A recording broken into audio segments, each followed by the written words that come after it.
ক্ষমতায় এসেই দীর্ঘদিনের মিত্র ইউরোপকে আঘাত করে বসেন মার্কিন প্রেসিডেন্ট ডোনাল্ড ট্রাম্প। চাপিয়ে দেন অতিরিক্ত শুল্কের বোঝা।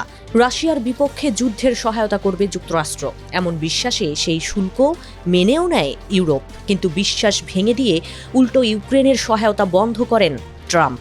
দেশটির প্রেসিডেন্ট ভলোদিমির জেলেনস্কিকে দাঁড় করান কাঠগড়ায়। এরপর সাহায্য বন্ধের হুমকি দিয়ে ইউক্রেনকে ভূমি ছাড় দেওয়ার প্রস্তাব দেন। শুধু তাই নয়, ইউরোপীয় ইউনিয়নকে প্রকাশ্যে কটাক্ষ করতেও ছাড়েনি মার্কিন প্রশাসন। এতেও ক্ষান্ত হননি ট্রাম্প। এখন নতুন করে ডেনমার্কের মালিকানাধীন দ্বীপ গ্রিনল্যান্ডের দখল পেতে চাইছেন তিনি। এক্ষেত্রে ইউরোপের 8টি দেশ বাধা হয়ে দাঁড়ালে তাদের উপর 10% শুল্ক আরোপের ঘোষণা দিয়েছেন তিনি। ট্রাম্পের একের পর এক এমন কর্মকাণ্ডে দেয়ালে পিঠ ঠেকে গেছে ইউরোপের। এ অবস্থায় তাই কঠোর পদক্ষেপ নিতে যাচ্ছে ইউরোপও। গ্রিনল্যান্ড ইস্যুতে ইউরোপের অবস্থান হচ্ছে মার্কিন চাপের কাছে নতি স্বীকার করবে না তারা। অন্যদিকে গ্রিনল্যান্ড ইস্যুতে নাছোড়বান্দা ট্রাম্প। এই অবস্থায় দুপক্ষের মধ্যে ক্রমেই বাড়ছে উত্তেজনা। ইউরোপের মধ্যে গ্রিনল্যান্ডে নিজেদের সেনা পাঠিয়েছে। বসে নেই ট্রাম্পও।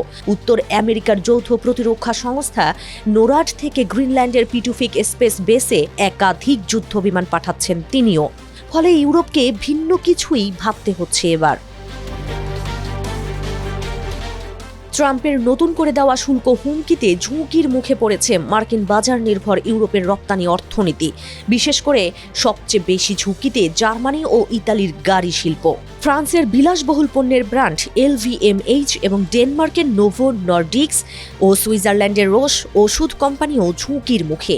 এমন প্রেক্ষাপটে দাঁড়িয়ে যুক্তরাষ্ট্রের ওপর $108 বিলিয়ন মূল্যের শুল্ক আরোপের কথা ভাবছে ইউরোপ, যাকে ইউরোপের বাণিজ্যিক বাজুকা বা সবচেয়ে শক্তিশালী পারমাণবিক অস্ত্রের সঙ্গে তুলনা করা হচ্ছে। 19 জানুয়ারি ব্রাসেলসে অনুষ্ঠিত ইউরোপীয় ইউনিয়নের এক জরুরি বৈঠকে ট্রাম্পের শুল্ক হুমকি মোকাবিলায় পাল্টা পদক্ষেপ হিসেবে অ্যান্টি কোয়েরশন ইনস্ট্রুমেন্ট বা ACI ব্যবহারের প্রস্তাব দিয়েছে ফ্রান্স।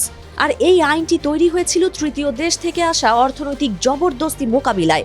এই আইনের আওতায় প্রতিশোধমূলক ব্যবস্থা শুধু শুল্কের মধ্যেই সীমাবদ্ধ থাকবে না।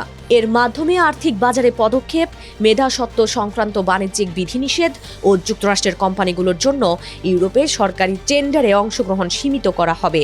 এর বাইরে বিনিয়োগ বা ব্যাংকিং কার্যক্রমেও যুক্তরাষ্ট্রকে বাধা দিতে পারবে ইউরোপ, যাকে ট্রাম্পের শুল্ক নীতির বিরুদ্ধে ইউরোপের পারমাণবিক অস্ত্র হিসেবে দেখা হচ্ছে।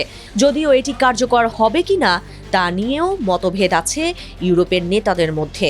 কেননা এর মাধ্যমে যুক্তরাষ্ট্রকে শায়েস্তা করা গেলেও আখেরে ইউরোপের নিজের ক্ষতিটাও কম হবে না। এই অবস্থায় ACI ব্যবহারের আগে তাড়াহুড়ো না করার পরামর্শ অনেক বিশ্লেষকের।